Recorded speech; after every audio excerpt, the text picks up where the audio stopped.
Vamos a comenzar nuestra sesión de hoy. Gracias por acompañarnos. Mi nombre es Ivonne Ortiz y les doy la bienvenida a nuestra sesión Facilitación Transformadora, Lecciones Aprendidas. Antes de comenzar, vamos entonces a llamar a nuestros intérpretes, no todavía, para que nos den unas instrucciones. Hello, thank you for joining us today. I would like to welcome you to our session today. Transformative Facilitation Lessons Learned. And before we start our session, I would like to invite our interpreters to give us some instructions.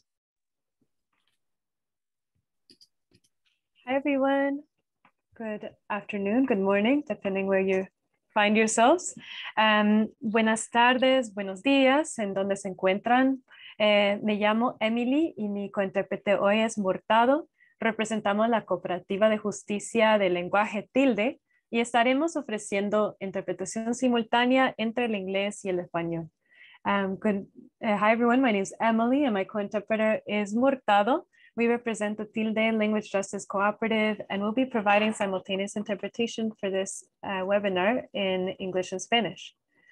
Este evento será presentado en inglés y en español. Si prefiere escuchar la sesión en su totalidad en español, por favor, seleccione el canal para español. Y para hacer esto, simplemente sigue las instrucciones en la pantalla. Si está en una computadora, haga clic en el botón de interpretación, o si está conectado por la aplicación de Zoom en su teléfono, haga clic en los tres puntitos y después elige interpretación de idiomas, después español y por fin listo para activarlo. Desafortunadamente no se puede acceder a la interpretación a través de un aparato de Chromebook ni de Linux, pero si usted es bilingüe no necesita escoger un canal de idioma, puede quedar nomás así sin encender la interpretación. So today's event will be in both English and Spanish, I think primarily English, but if you prefer to hear the session completely in English, you can always turn on the channel for English.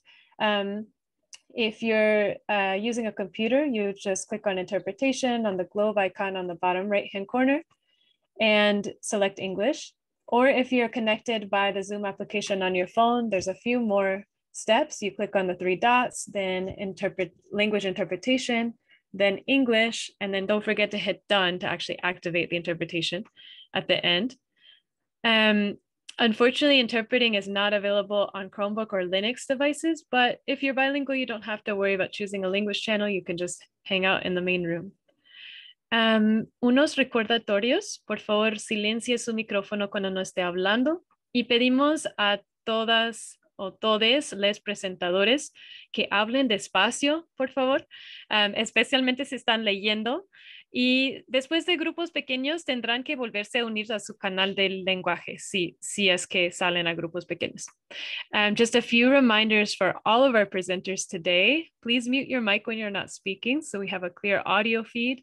And remember, we ask all presenters to please speak slowly. I know it can be easy to start speeding up if you're excited about the topic and passionate about it, which is wonderful, but just remember to take a breath between each sentence.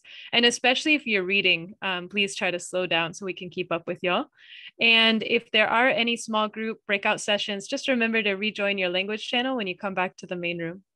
And pues muchas gracias por su ayuda en crear este espacio multilingüe. Por favor, déjenos saber en el chat si tienen cualquier dificultad en utilizar la herramienta de interpretación. Thank you all so much for your cooperation and collaboration and helping to make this multilingual space. And just let us know in the chat if you're having any trouble connecting to the interpretation. And I'll pass it back to you all. Thank you so much to our interpreters. And now I would like to introduce our speakers for the day. And the first one is Marcy Tate-Lamar, my colleague. And I'm very excited to introduce her. Marcy joined NRCDB in November 2020 as the co-director of the LGBTQ Institute before transitioning into her current role. Previously, she has served as a protection order advocate in DV court cases, facilitated an all-gender DV support group, and coordinated a national training and technical assistance program at an LGBTQ community-based DV organization. She completed her MSW at the University of Washington with a concentration in mental health, practice, and research focused on trans-inclusive primary education. Marcy brings a wealth of experience working in grassroots LGBTQ organizations and movements, and is committed to capacity building work that centers the liberation of QTPOC survivors. Alongside her national DV work, Marcy is also passionate about exploring grief, loss, alternative death care, and access to death planning for queer and trans community. Welcome, Marcy. And also, let's welcome Abby Larson. She's a program manager for the Learning and Leadership team. Abby contributes to a variety of projects focused on organizational capacity building, instructional design, centered around adult learning needs and facilitation skills for domestic and sexual violence organizations.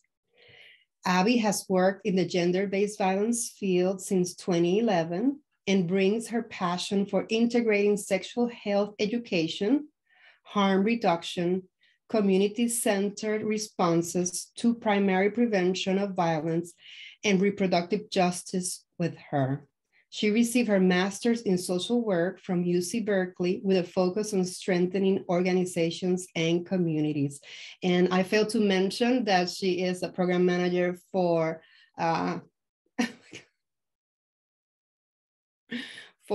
Futures Without Violence. I'm sorry, I was thinking in Spanish. Thank you both, and you got the floor.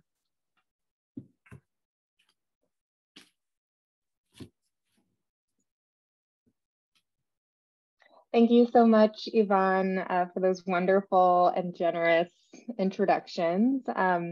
Just to reiterate, my name is Marcy Tate Lamar. I use she, her pronouns, and I am the Director of Program Innovation here at the National Resource Center on Domestic Violence. And I'll pass it to Abby.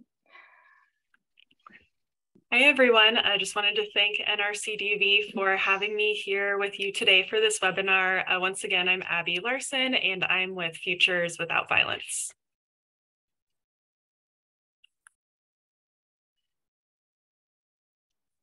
Oh, and I'll hand it back over to you. Yeah, thanks.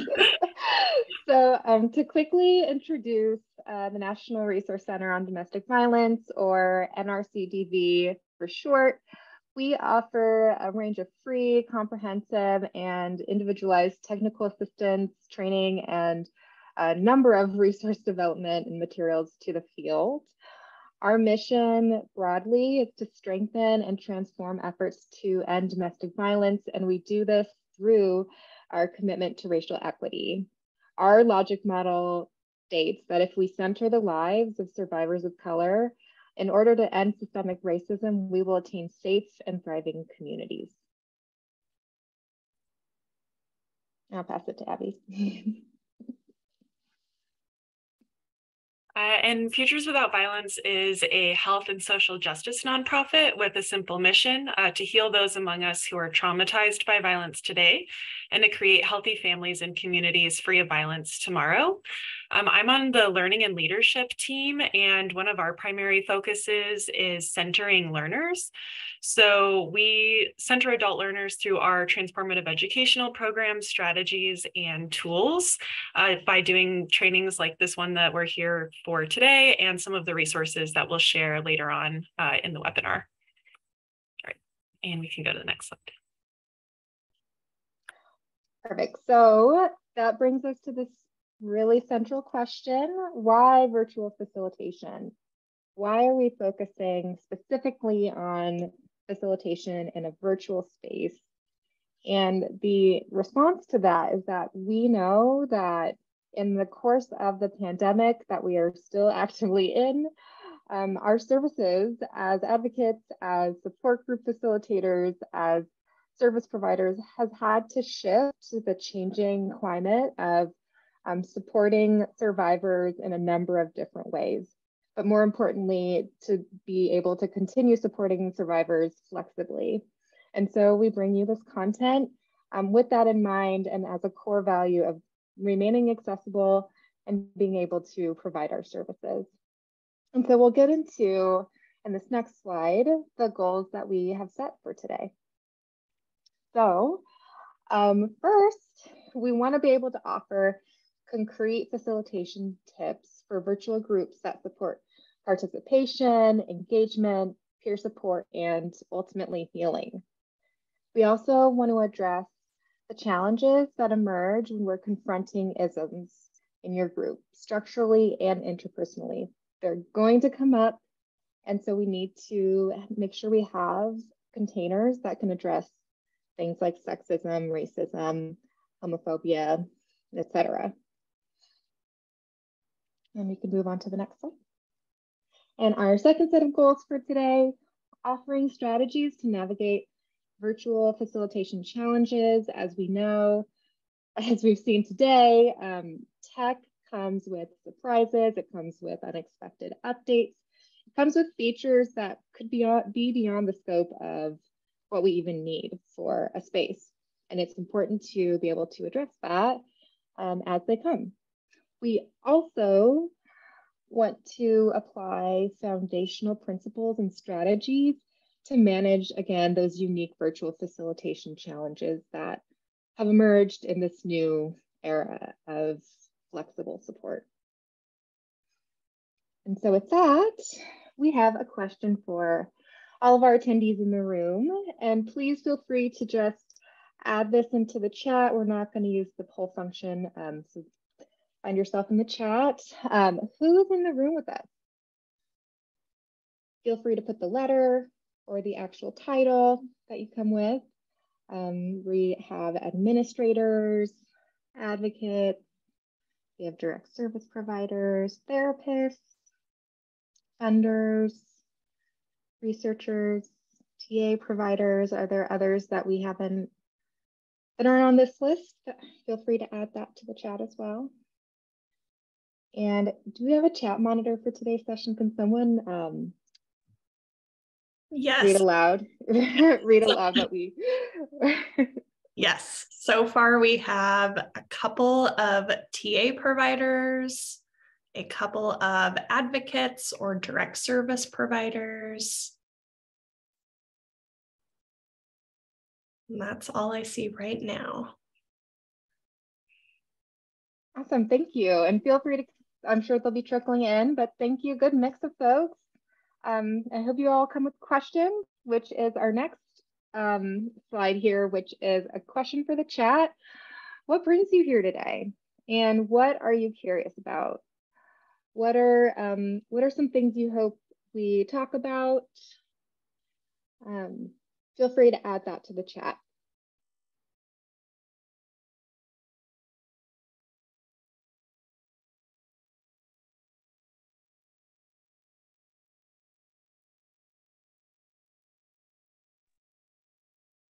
I am not seeing any questions come in just yet.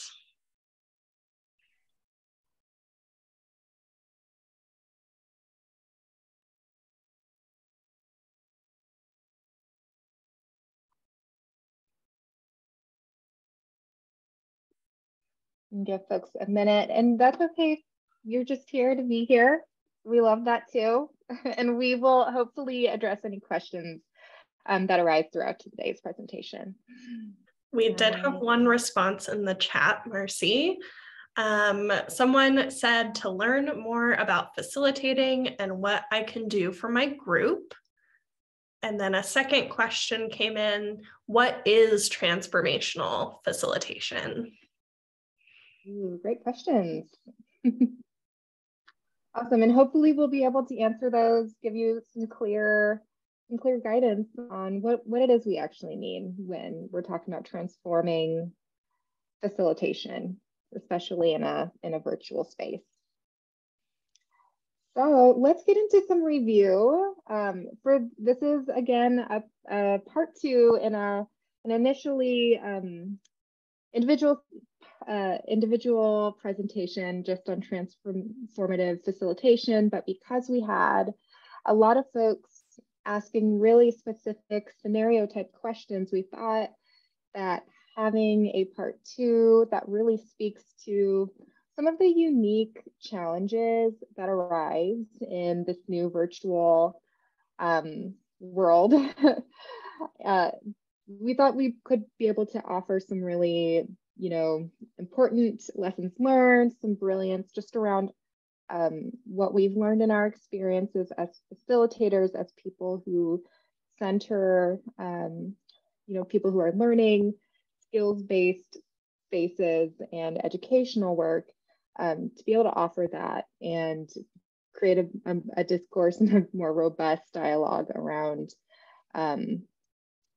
addressing challenges in these spaces. And so before we get into that, let's talk about what we created, like the foundation we created in our first iteration of this presentation. So in our part one, we were really focused on building communities and how we create that container for successful facilitation and building a virtual community space.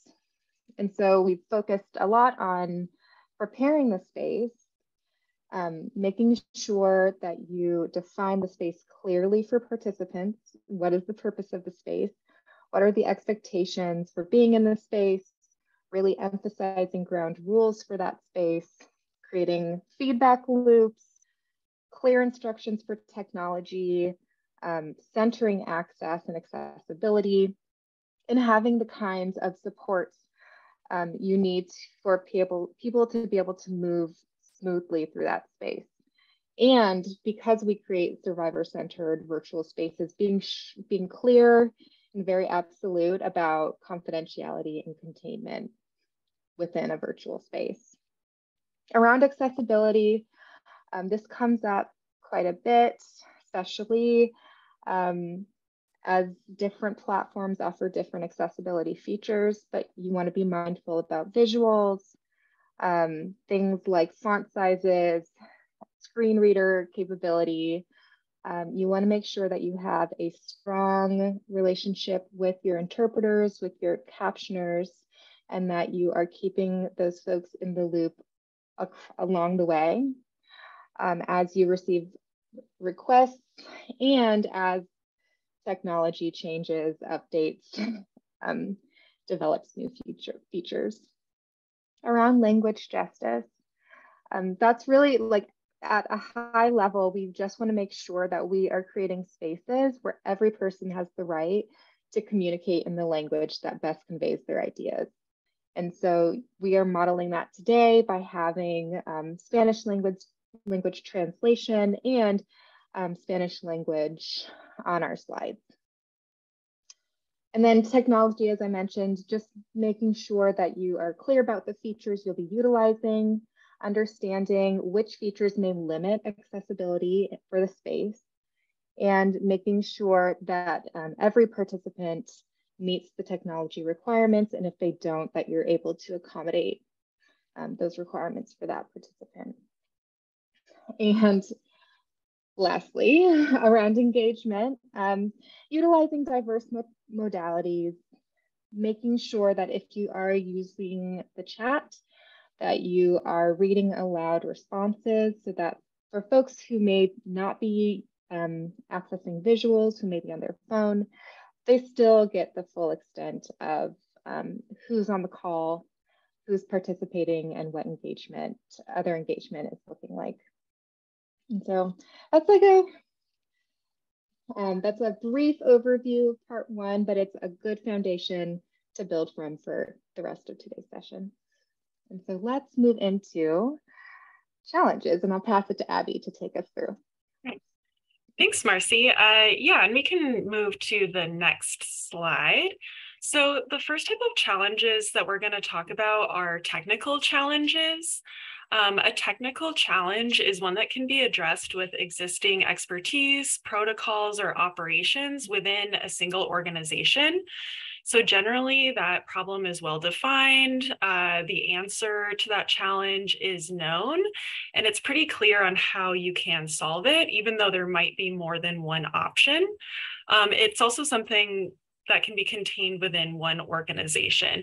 So an example based on some of what Marcy just shared from the first session might be implementing language access into a training. So it might not be easy to do, or it might not be the way that you've always done things as an organization. And there might be more than one option for how to do it, but it is well defined. So implementation generally goes to the person with the authority to address it. So in this example, that would likely be an interpreter, and then possibly staff roles for coordinating the logistics of incorporating more than one language into a training. So those are challenges that you really, there isn't necessarily a lot of complexity to it. It's a little bit more about finding the right person to do it, being able to put it in place. Generally, people are pretty receptive to technical solutions, and yeah, and they're a little bit easier to identify. We can go to the next slide. The next type of challenge that you're likely to come up against quite frequently when doing support groups or facilitating any sort of relational work are going to be adaptive challenges. So adaptive challenges are a situation where the solution is outside the current way that you operate. So the problem is generally complex and unclear. There might be a lot of interpretations, viewpoints, perceptions on how to address the issue. The answers are not clear cut. There is no black and white. There's no option A, B, or C necessarily. And there's a lot of learning and collaboration with other people that's required, especially stakeholders or the people who are the most impacted by that challenge. There isn't necessarily a single entity that has the authority to impose solutions on stakeholders. So whereas with technical challenges, there might be, a single staff role that you can hire or bringing in an interpreter. An adaptive challenge isn't going to be something that one person holds the answer to. And then once again, it requires a lot of learning and learning and collaboration. So a really big example of an adaptive challenge is advancing equity. So the answer to, bringing equity into a group that you're facilitating isn't something that you as a facilitator hold the expertise and the one true answer to. It's really going to be something about collaborating with people and really leaning on, once again, who's the most impacted by whatever challenge that's being presented to bring in that wisdom regarding solutions for moving forward. It's also important to note that with adaptive challenges, the strategies to address it change over time. So there's always going to be an ongoing change. There's always going to be, you can always expect that there's going to be changes and need for further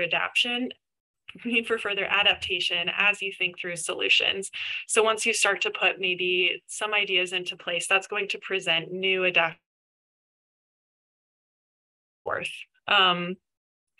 We often, I think, get technical challenges and adaptive challenges confused and think that maybe we can just hire the right person with the right skills to address adaptive challenges that we're trying to fix and find that easy solution. But it's just really important to think about, especially from a facilitation perspective, that even just being able to take a step back and recognize the complexity and the nuance, and once again, really leaning on people who are impacted by that challenge for the wisdom on how to move forward is how we move through adaptive challenges, rather than trying to find that easy, clear-cut answer. Okay.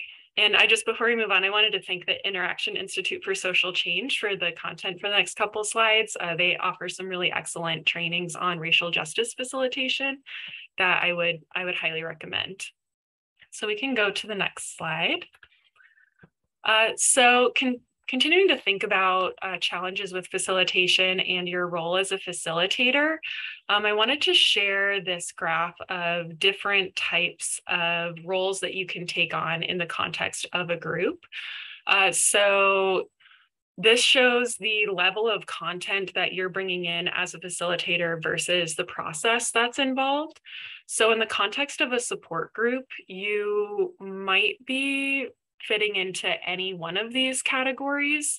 An impartial facilitator being someone who is there to guide the process, but you're not necessarily interjecting with your own thoughts, opinions, or content.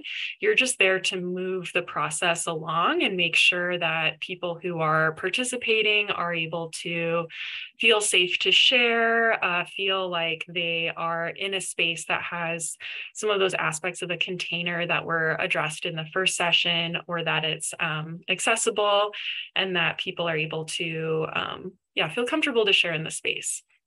Another role you might take on that's even less involved might be as an intentional observer. So you could potentially even be more of a participant in the group, but also keeping an eye toward different dynamics that are happening, and maybe even assisting in certain ways just to make sure that the group moves forward, but you're not necessarily guiding the process along.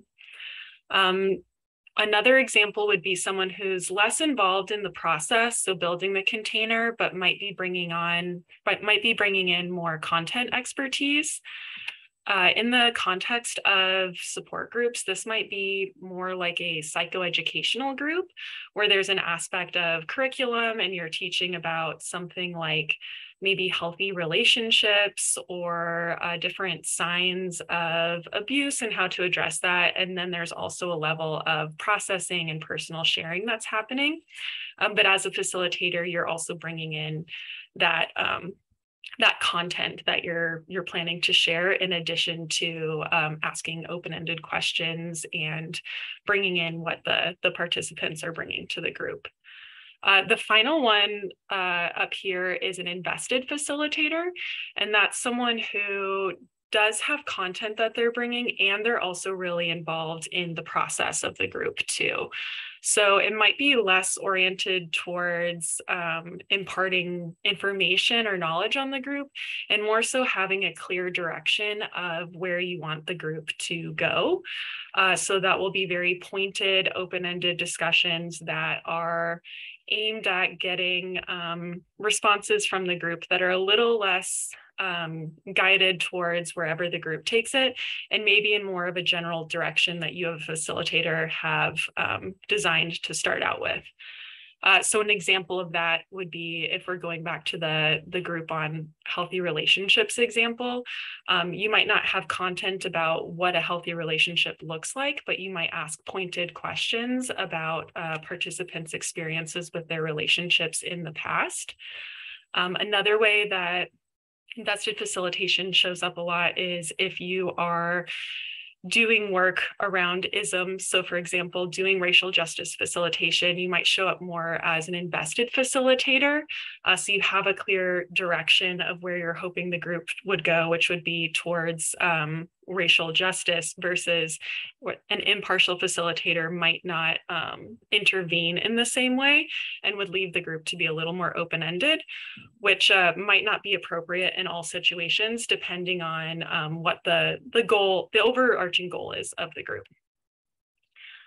So before we move on, I'd like to hear from you all where you generally find yourself when you're facilitating groups. Do you think that you tend to do more groups, or most of your experiences in being more of a content expert? Do you fall more into the intentional observer category? Maybe you are generally an invested facilitator. So if you can just share in the chat where you find yourself most often.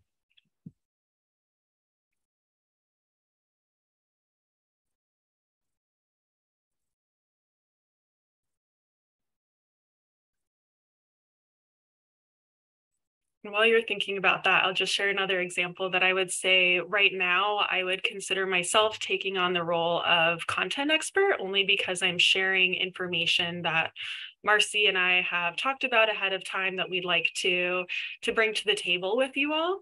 And then when I pass it over to her, then I'll probably take on more of an intentional observer role.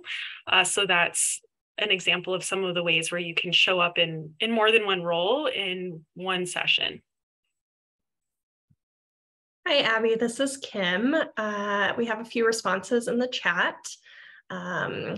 Jacqueline said invested facilitator. Lynn said invested facilitator and content expert. We have another response, content and invested expert. And one response that says, I can see that I am and have been several. Another response just came in saying, when I facilitate our Survivor Speaker Bureau, I'm more of an intentional observer. And Marcy added in the chat, for focus groups or listening sessions, I've generally been an impartial facilitator or intentional observer. For the psychoeducational groups I've facilitated, I've definitely held the invested facilitator role. Great, thanks everyone. And just, I think it's helpful to just think about what role you are intending to fill before you go into a session too, because for me personally, that helps when I'm thinking about some of, excuse me, some of the content or process interventions that I'm considering as they come up, depending on, ooh, sorry, I might have to cough again. Oh, I was sick last week, but feeling mostly better now. So I might think about the way that I'm going to approach an intervention in the group based on the role that I'm intending to take. So if I'm not there to be a content expert and I am intending to be more of an impartial facilitator, that's going to change the way that I'll respond to certain situations. So this is also a tool that you can use for self-reflection when you're considering how to address some of those technical and adaptive challenges that we just discussed. And so I think I got ahead of myself with the next slide, but that was just asking how, which role you show up in. So we can go ahead and move forward 2 slides. And I'll pass it back to Marcy. Thank you so much, Abby. I just to add on to the previous quadrant slide, I would just say that something that I noticed in the chat too is like making sure you understand the kind of group, right, that you are facilitating. A psychoeducational support group is going to require something different from its facilitator or co-facilitators than, say, a listening session, which is very, has very, or has very specific parameters, right? Where you are intentionally listening to participants and not trying to inform or lead participants one way or another in that discussion. And so going back even to part 1 of this presentation, just thinking about, have we clearly defined the purpose of the group? And so moving into prevention and interventions, just a little refresher. Preventions, we use those before or during a discussion to prevent the discussion from getting off track. And interventions are typically after the fact or during a discussion to help people get back on track from moments where they might be confused or participating in counterproductive debate. And so before we offer up some examples, I will turn it to our attendees here. What do you think are specific preventions and what do you think are specific interventions? So preventions, again, being something that you might state before the group process or during a discussion. And intervention being during a discussion or while there is active confusion or kind of off track in the group. I'll give y'all a minute to think of some examples, add them to the chat.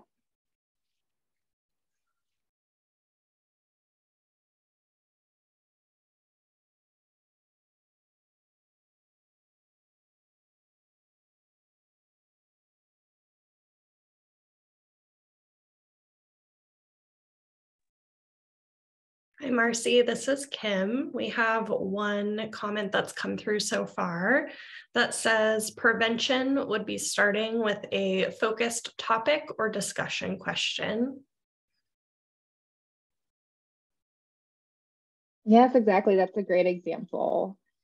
So it might be to clarify the topic of discussion. So in order to prevent the discussion kind of going off the mark and keeping folks on a specific track.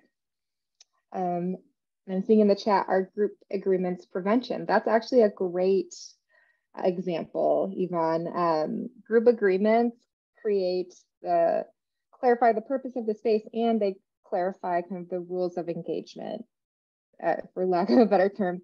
They create the container. They might clarify, we're approaching this group from an anti-oppression lens. If we notice that something that might have, if we notice that something homophobic was stated, we might address it in the moment and reiterate our ground rules as a way to get us back on track. Some other examples might be content warnings before talking about an activating topic. Again, ground rules, refreshers, timing reminders, just so folks know, how long a specific topic of discussion will be going on for, and that you can create that, again, time segment and monitor, how long each discussion lasts. Another one could be creating confidentiality and containment reminder. So this prevents folks from feeling like the information they're sharing might be shared outside of the space. It prevents incidents where people aren't able to kind of build rapport with facilitators or other peers within the space. And it is a survivor-centered approach to groups, making sure that what's said in the group stays in the group. And then let's move into interventions. I'm seeing some chat stuff. Interventions would be when a participant gets off track and takes the discussion in different directions. Yep, that's exactly right. Thank you, Lynn. And Jacqueline says, establishing what the collaborative relationship entails and expectations of engagement. Totally, exactly. How are group participants expected to engage with one another? What are the boundaries around engagement, and what are the expectations for engagement? If it's a peer support group, there might be a foundation built upon the fact that peer support is happening. And if it's not happening, you might want to address that as a facilitator.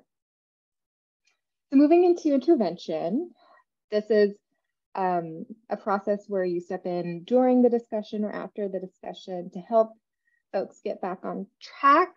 Some examples of that, again, ground rules reminders, always going back to the expectations for the space, skills-based education, or just broadly education in the space if folks aren't understanding certain terms, aren't understanding certain topics. Sometimes you might want to offer support outside of the group space.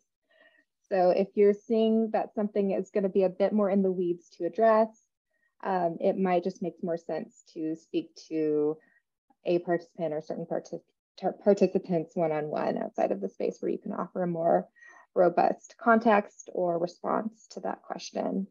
And then another intervention that I've seen is creating a space for old business, which is a space where participants can address things that came up for them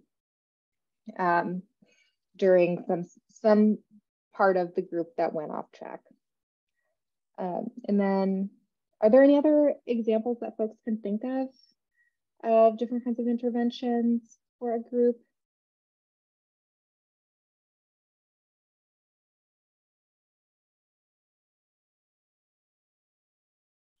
And Abby, feel free to tap in if you have any thoughts.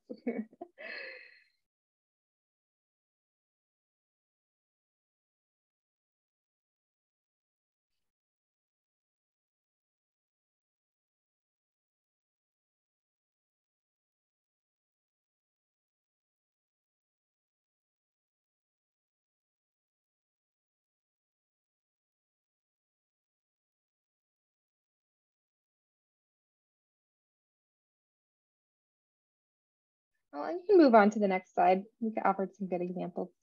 Oh, here we go. Yvonne wrote, breathing time after a heated discussion.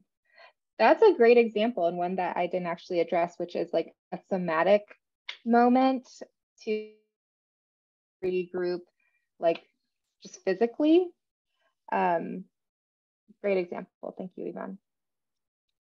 And here we have a really great quote that Abby mentioned in our planning process for this session that I thought was just so cool, which is, an ounce of prevention is worth a pound of intervention, which I found to be very, very true.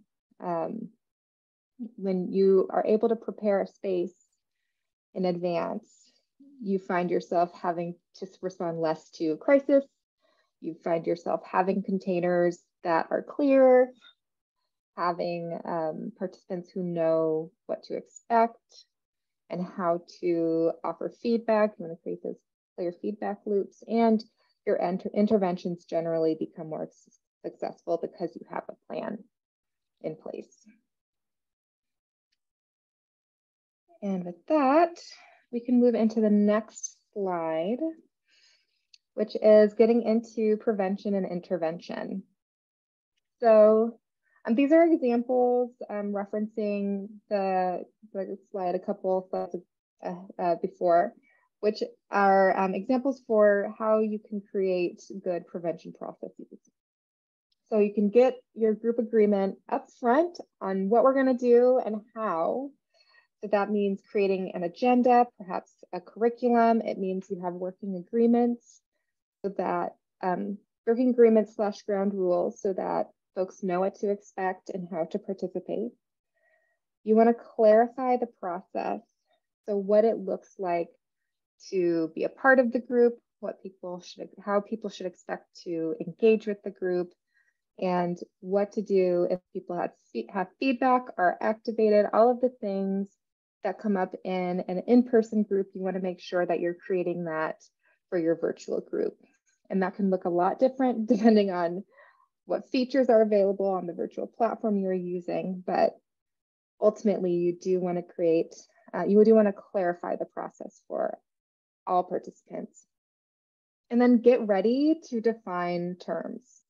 If it's a psychoeducational group and you are focusing on skill building or content expertise, you want to make sure you're not using jargon that we tend to use in the field that is not going to translate perhaps to some of your group members. You also want to be using plain language. That's just kind of core accessibility as you're explaining different concepts, as you're going through group agreements. You want to make sure that everyone is able to participate, have a strong understanding of what it is you are talking about. So we can move into next slide. I'm going to pass it to Abby to get us into intervention.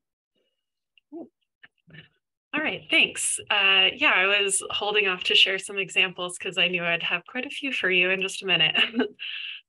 So say that something comes up in the process of the group that you feel as a facilitator you need to address in the moment. These are just a couple of simple strategies that you can use at that time.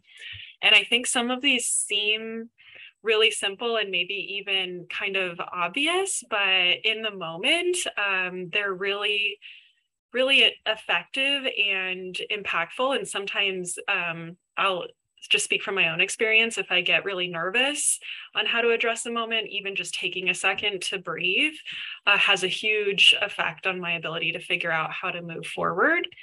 So I think it's worth just being really intentional and mindful about really taking that moment to take a step back and breathe. Even as Yvonne mentioned earlier too, as another example of an intervention, breathing time after a heated discussion. The first one here, practice appreciative inquiry. That would be if someone shares something that maybe at first comes off wrong, or you're not really sure what they meant, rather than as a facilitator jumping to conclusions and assuming what someone meant, you can take a step back and say, thank you for sharing. I'm not totally clear on what it is that you mean. Can you say a little bit more about your thought process around that? Or I'm having trouble understanding. Can you explain more about this? Or just depending on what it is, giving that person another chance to reword their thoughts before immediately taking what they said at face value. And then thanking them for sharing, because, you know, part of creating a space where people are going to be open is working on tampering down some of that anxiety that people are always going to be bringing into a group space. They're always going to be, I shouldn't say always, generally people are going to be concerned about what they say, how they say it, and how they're showing up in a group. So whatever you can do as a facilitator to appreciate people for taking that risk, stepping outside of their comfort zone and sharing is going to be really important, even if ultimately you do have to address what they said in the moment, depending on what it was. Appreciative inquiry really ties in with just asking open-ended questions too, and that's just helpful to get at what is really showing up in that moment and figuring out how you can move forward. You can also intervene through your body language. So just being really aware of the way that you're presenting yourself and the way that you're responding can be a way to de-escalate a situation. It can be a way to remove some of the tension without even actually having to say anything at all. That's definitely more challenging in a virtual environment because you can really only see head and shoulders generally. So whatever you can do to just try and relax your facial expression, relax your shoulders, or do whatever cues it is that you do to be more open and create a space where people do feel like they can share. And then this last one, if you have to, it's great to be able to reinforce the process agreements. So the prevention strategy being creating those agreements in the first place, and ideally having buy-in from the group to start out with, which is why they would be agreements rather than rules or guidelines, is that everyone in the group agreed that that's how they're going to show up in the space. So then you as a facilitator intervening when it does come up is just reminding folks that this is what we agreed to and how we want to share the space together. So I just want to bring that into this situation right now so we can remember that that this was important to all of us and something that we were bringing with us here. All right, we can go to the next slide. So there's also going to be interventions that have to do with the content of the group that you're facilitating. And this might be a little bit more applicable to psychoeducational groups. However, I think that it can work in a variety of contexts. This first strategy is one that I think is most effective when someone says something that you do feel like you need to address in the moment. So if maybe someone, let's say, for example, shares something about not feeling safe around, based on like a stereotype or something, you as a facilitator addressing that in the moment, you might affirm not by agreeing with them, but by thanking them for sharing and showing values of and trying to name alignment where possible. So saying, you know, thank you for sharing, and I hear that you're really concerned about safety. I'm also concerned about making this a safe place. And then you can counter that thought with something with another question that's open-ended, like, and have you thought about it like this? Have you considered XYZ? Have you ever encountered XYZ? And then after that, you can strategically place some information that might counter the belief that they shared. So you can say, you know, I'll use the example of maybe being nervous around unhoused survivors, for example, saying, you know, it's important to understand that unhoused survivors actually experience violence at one of the highest rates and are the least likely, and are actually less likely to perpetrate violence against other people than they are to experience it themselves. So that might be a way that you can have a little piece of information that you can use to hopefully transform a thought that someone shared that does need to be addressed in the moment, but without bringing shame or calling them out necessarily in the space, because you first identified that alignment of being concerned about safety, asking them to expand on their thoughts a little bit more, but then also correcting what was said to make sure that you're not leaving microaggressions or harmful statements just to be in the space. Another thing that you can do is refer to definitions. So like what Marcy said, is establishing some definitions that you have as a group that you can refer back to. In this example, maybe if someone is saying something that is racist, for example, you can refer to a working definition to say, we are not necessarily, we're not going to debate whether or not racism exists. We have this definition of racism and this is what it is. But what we can talk about is how XYZ is showing up for you, or let's talk about the way that white supremacy is bringing this into this space. So rather than, I think,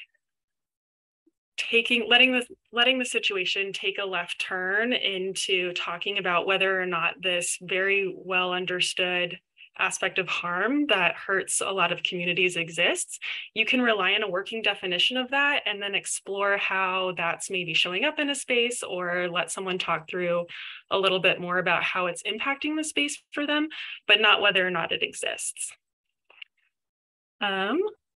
So let's move to the next slide, which is a little bit more in depth on how you can listen to a group without necessarily intervening through the affirm, counter, transform model, but just in a way that you can listen empathically as a facilitator. But first, I see in the chat, Marcy's just adding, so not asking, is this racist? Instead asking, how is white supremacy operating here? Yeah, thank you. That's a great succinct way to explain. So this next model is another one that you can use as a process intervention, working with a group. And you can just start by paraphrasing your understanding of a statement back to the person who shared, and then checking for accuracy. Sometimes you might use a shorter version of what they said to communicate the idea, or as a way to help put thoughts together using your understanding of the subject matter or what they said.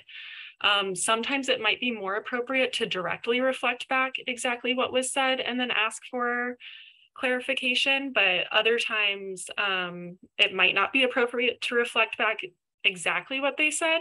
So that will be something that's going to be a judgment call of yours as a facilitator of whether or not you're going to paraphrase in that moment or directly reflect. You always want to check for understanding to make sure that what you said correctly reflects what that person was trying to communicate, and give them an opportunity to provide more context to a statement, just in case there was any misinterpretation. So just once again, the example of that would be saying, can you say more about what you mean by X? And then finally, just validating them, which once again doesn't mean agreeing with what someone said. It just means thanking them for sharing and making sure that they know that their perspective and what they shared is valuable. So it's validating their contribution to the conversation, or sometimes their willingness to engage in a difficult conversation. So ideally, statements that are harmful are not left to fester in the margins of the group and are either addressed directly or individually after the meeting, depending on the context. So if it is something that you decided not to address in the moment, but is something that does need to be addressed, you might save that for after the meeting and just check in with that person privately. And once again, this is all very context specific. So there isn't, as an adaptive challenge, there isn't really, this is exactly when you address in the moment, and this is exactly when you address afterwards. It really just has to depend on the dynamic of the group, who's there, the relationships that they have with each other, what was said, your relationship to them as a facilitator, and yeah, how you relate to what was said, and then yeah, your decision to address it in the moment or after the fact. Okay, we can go to the next slide. So a big piece of facilitating groups is going to be trying to bring participants out of their comfort zone. So this area in the middle here, the discomfort zone, is what we actually consider the area for optimal learning and growth. If you stretch beyond that, though, that does tend to get into an alarm zone, and that's where the anxiety bells are ringing too much to be able to concentrate. That might be when someone is too triggered and they're not actually able to be grounded in that moment or present in the space. So we're trying to achieve that delicate balance between being a little bit too comfortable, which is easy, not exactly a challenge. You're maybe just sitting back and only participating in the pieces that you're really used to participating in, versus challenging yourself to step forward into the content a little more and pushing yourself so that you really can grow, learn, or achieve whatever goals it is you have for yourself in that space. So we can go to the next slide. It's also really important to note, though, that leaving your comfort zone is not about building safety in a group. Being able to leave the comfort zone is a sign that there is already a sense of safety within the group when the participants start leaving their comfort zones more often. And that's because they feel safe enough to step outside of where they feel comfortable, to challenge themselves with sharing something that maybe they're not totally sure about, or being able to use their rough draft thoughts to work through with a group and see where they can go with that. I think that this is especially important for support groups, because being able to lean into that is really, I think, at least for me in my experience, kind of the goal of getting people into that place. And then I also want to note that discomfort doesn't mean disapproval or disagreement in the context. It really is more connected to feeling unsure, which is maybe being interested or confused even, potentially conflicted or really nervous or challenged, without stepping over into that alarm zone, which would be more like triggered and unable really to participate anymore. So we can go to the next slide. And so if someone does end up in the alarm zone, which is very possible, especially when you're talking about content that comes up in support groups in a variety of contexts, some of the benefits of being able to address as a facilitator when a participant does enter into that alarm zone is in the moment you are able to privately message them, which is not really something that we can do in person. Typically, you would have to be able to step away, which would mean potentially having two facilitators or having the facilitator step away from the rest of the group to check in with someone. So something nice about the virtual environment is really having that ability to be able to do that. We typically have more information available at our fingertips. We have the internet generally if you're participating virtually in a group.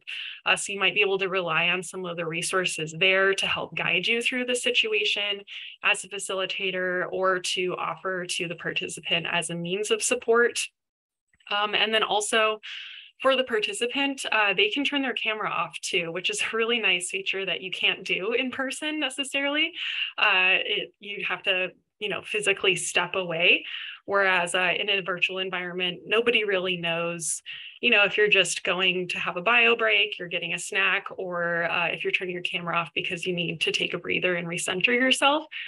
So I think a benefit of that is being able to manage that for yourself and not necessarily having to experience the added anxiety of stepping away in the way that it happens in person too.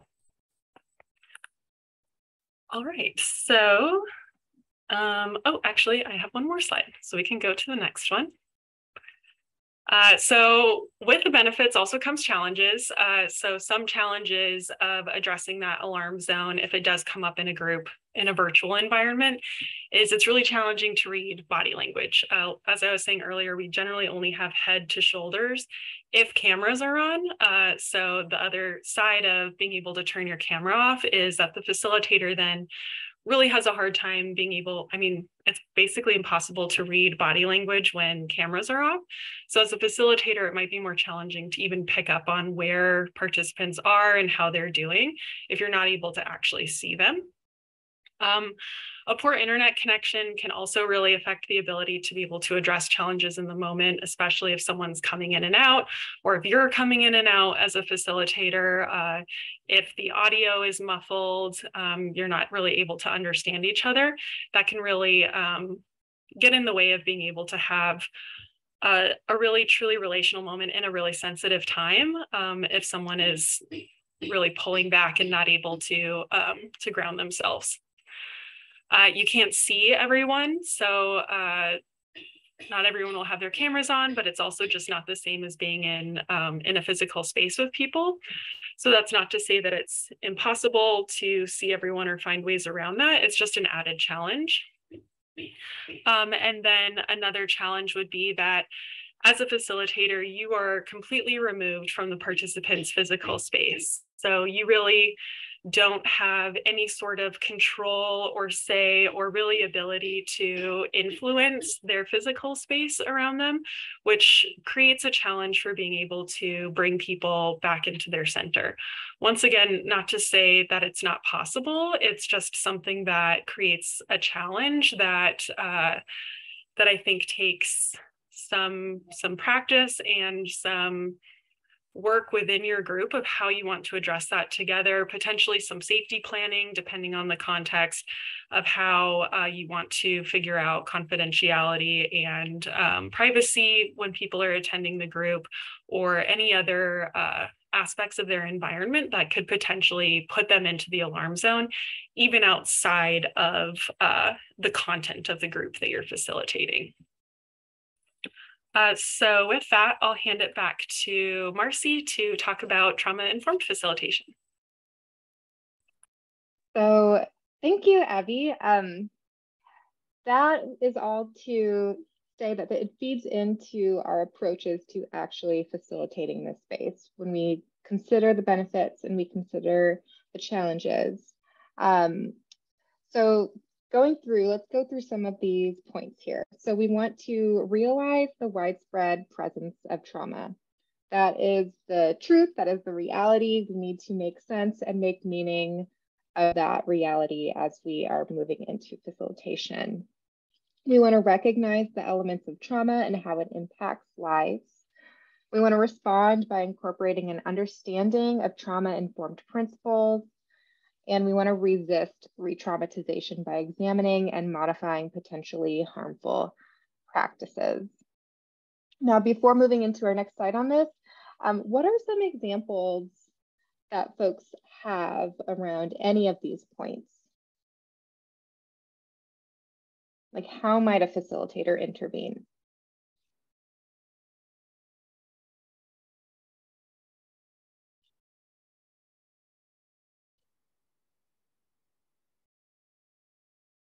I can offer one way, one thing that like both Yvonne and Abby mentioned is reading body language. Your body language often changes when you have experienced trauma, especially in the moment. And so being able to be attuned to that in a virtual space, again, which can be a challenge, but is one way to recognize the ways that a traumatic event, something like someone might be re-traumatized within a space.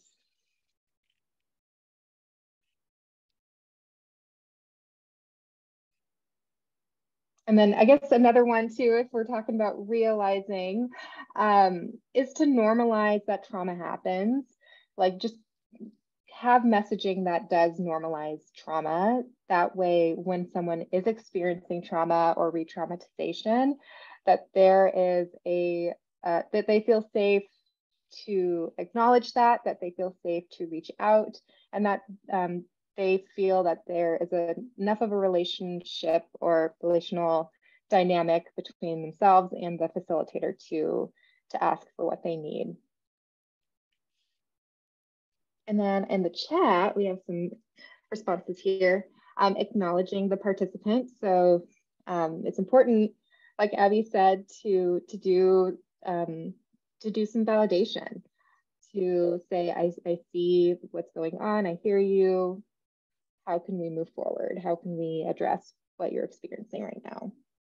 And then Jacqueline adds, I think it's important to provide spaciousness and reduce the urgency of trying to fix it. It's a great option, great way of intervening, is just making space for that person to feel what they're feeling. Okay, we can move into the next set of creating trauma-informed facilitation, which is applying trauma-informed principles. So these are just some, definitely not all, and this is more of a refresher than anything, but here are some trauma-informed principles that we will quickly review, which is centering safety, building a space for transparency and trust, creating an environment that allows engagement and peer support, collaboration, empowerment, voice and choice. And I want to just stress, like, when we're thinking about voice and choice, this also includes self-determination and for each participant to be an agent of their lives in that space and outside of that space, and cultural, historical, and gender issues. Are there any that folks would add to this list? Not a comprehensive list, but it is a start. Hi, Marcy. This is Kim. There was a comment in the chat that said, yes, allow the person to have their feelings and experience of what's happening. Totally.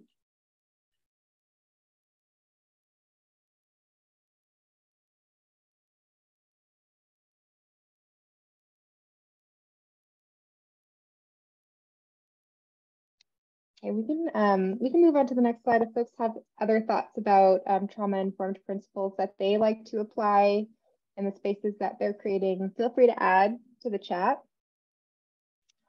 And so when we are talking about triggers, triggers versus strong feelings. So as a quick refresher, triggers are a psychological stimulus that prompt involuntary recall of a traumatic experience.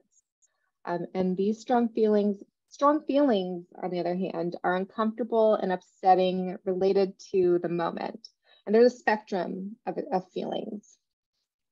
So someone might be experiencing discomfort, but they're not activated to the point that it feels like a trigger. How might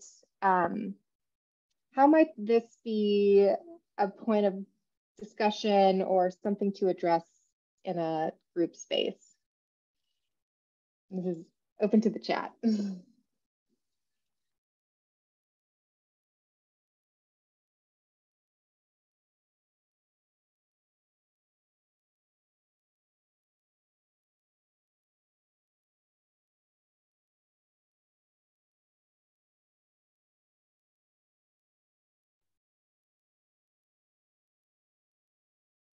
Hi, Marcy. This is Kim. We have one comment that came through the chat so far.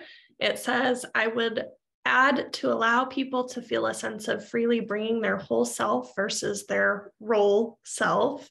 Valuing the perspectives and experiences can shape how a person engages. This was for the trauma-informed list.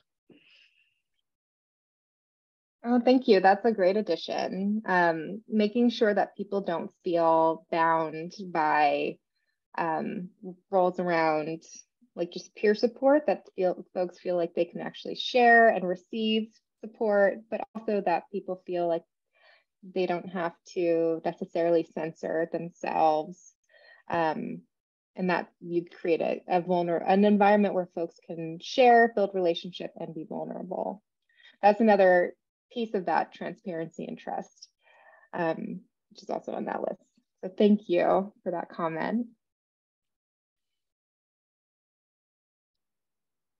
We can move into the next one because the next slide also addresses triggers, but it's specific to how we as facilitators cope with being triggered. And so this list, again, not exhaustive, but just addressing, some things that we can do in the moment, especially virtually, is doing some form of grounding, whether that be, taking a moment for everyone to turn off their, your camera, or, moving to a space that allows you to find your center, doing some breathing exercises, muscle relaxation.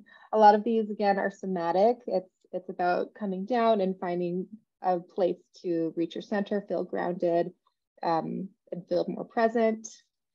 Connection. And there are ways to set up the space so that there are ways where you can tap out or be able to prevent more interruption to the space, which is having a co-facilitator. Abby mentioned, something that is you can step out without too much disruption, especially with a co-facilitator who can then tap in. And then education around trigger management. So for psychoeducational groups, this is something that could be incorporated into a curriculum. For other groups, it can be part of defining terms and concepts to set the group up, and incorporating that in either group agreements or just a common understanding of what to do. What are some strategies to address triggers as they come up? Are there any other strategies that we could include on this list? And what have you used in the past if you have addressed triggers in a space? Hi, Marcy. This is Kim. In the chat, we have a response that says, for our town hall, we set up a wellness room with music, quotes, and an advocate ready to listen. Oh, that's awesome. That's like it's being able to have an advocate on duty, quote unquote, like someone who can address some of the needs that allow the person who might be experiencing a trigger to go to a separate space and be, have someone that they could share with, or just, chill, listen to music, just take some space and then rejoin the group. And that's a great option, especially for larger groups. I believe this was like a larger conference summit type space. So that's a really cool option and strategy to utilize.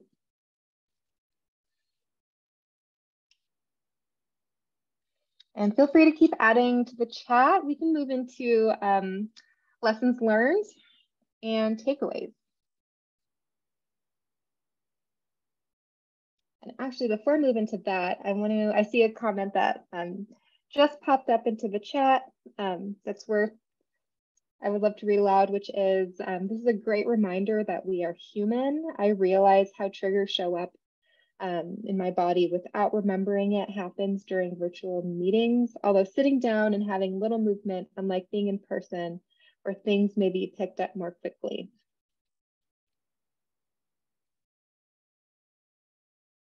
Thank you for that. So going into lessons learned and takeaways, some of the big things, some of the core areas we've focused on today, we want to prioritize access. This is, getting folks in the front door. We want to make sure that every person in the space that we are curating, in the community that we're building, is able to access it in the way that makes sense for them, that allows them to have full engagement through language, through captioning, through features, and through the physical space that we're creating, the virtual space that we're creating. It means being mindful about the technology we're using, the features we're integrating, and that everybody is able to ask for what they need to be present in the space. Emphasizing that discomfort is normal. It's actually how we learn, how we grow with others and individually. And moving towards discomfort is also something that allows us to build more relationship with the folks in our groups. recognizing that prevention is key. This allows us to address things before they become problems, before people are in crisis. It gives us the tools and strategies that we can then implement in the future. And facilitator self-reflection is necessary and should be ongoing. We would be remiss to not acknowledge like the own biases we bring, that like Jacqueline mentioned in the chat, like we too are whole people. And so we too need to understand the ways that the space is impacting us and what it is that we need to be present and fully engaged in the role of whatever kind of facilitator that we want to be for the purpose of the space. And so I'm actually going to pass it to Abby to dig a little bit deeper into what we mean by self-reflection. We can go to the next slide.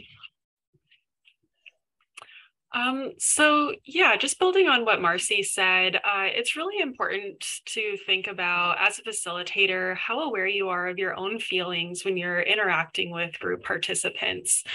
So taking that time to reflect ahead of time on how you might respond in certain situations, what sort of preventions you can set up for yourself in addition to the group, and how you're going to address that if it happens. Thinking about what types of comments or behaviors activate an emotionally challenging response in you. So that's part of the planning as well. And you're of course you're not going to always be able to predict everything that might happen in a group, but just having a practice of self-reflection and thinking about what are my triggers, what does generate a really strong emotional response in me, and how do I tend to respond to that versus how do I want to respond to that can be really helpful for improving the way that we approach situations when they come up in the moment. And always thinking about too, rather than just seeing a situation as that comes up in a group as something that is only about the participants, always taking time to reflect on, well, what role do I play in that? What am I responsible for? And what can I do to create the conditions for a safer environment, for a braver space, for the necessary space that we need to have as this group together at this time and place? And with that comes some of what Marcy was saying is considering your own identities and what you bring to the group. What are your biases that you're bringing with you? What are some of your past pains that you also bring with you too? What sends you into the alarm zone? And what role do you play when situations do come up that might not immediately be reflective of your involvement? So always just thinking about, how did this go? What was my role? What can I take responsibility for versus what's not my responsibility too? Because I think I'll also reflect on my personal experience. I have a tendency to maybe take more personal responsibility for the way that that groups happen, and then have to reel myself back to and remember that I don't control everything, and that like not everything is it's not all about me either. So trying to find that balance of where you can take responsibility and where you can let go too. So I will pass it back to Marcy. And we can go to the next slide. Yeah. So we are winding down and just have some resources to share with you all. Before we get into this, I did want to mention and give another shout out to the Interaction Institute for Social Change.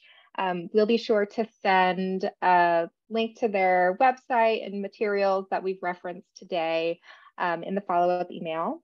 And these next couple of resources, we mentioned this in part one, but it's always great to elevate the resources that are pushing this work forward. And so Futures Without Violence, our very own, has a guide for dealing with virtual facilitation challenges. It's a pretty comprehensive document that we are linking to. The limitation, unfortunately, is that this is only available in English. But if you have questions or are hoping for another resource that we can refer you to that is in other languages, please reach out and we can do our due diligence to make sure that you have a resource that is offering comparable information. And then the second resource that I am just so proud and excited to uplift is this disability justice audit tool created by Leah Lakshmi Pipsna Samarishna and Stacy Park Milburn. It is a very comprehensive tool for understanding how disability justice can operate in your group spaces, and just taking a look at the tools that you already have and the tools that you need to build to create a more accessible space. And I think that is the last tool, the last resource we have. And if you have any questions, Abby has put an email in the chat for the Futures Without Violence's learning email, and this is how you can get in touch with NRCDV. We have a TA specific email if you want to learn more or have specific group. We also have some social media available if you want to hit us up on social media. And finally, I just want to shout out the grant that allowed us to make this this presentation happen. So you can move to the next slide that has our grant information. Thank you, FIPSA, for letting us do this and collaborate so that we can get this information out to folks. And finally, on the next slide, please fill out our self-evaluation or our feedback evaluation survey. This helps us make our training better. It helps us improve what we're able to offer, and we really do value the feedback that we get from our participants. So please take a moment. Kim has shared our evaluation survey in the chat, and I believe that's it. Are there any last questions from our participants at all that we can address in our final moments with you all?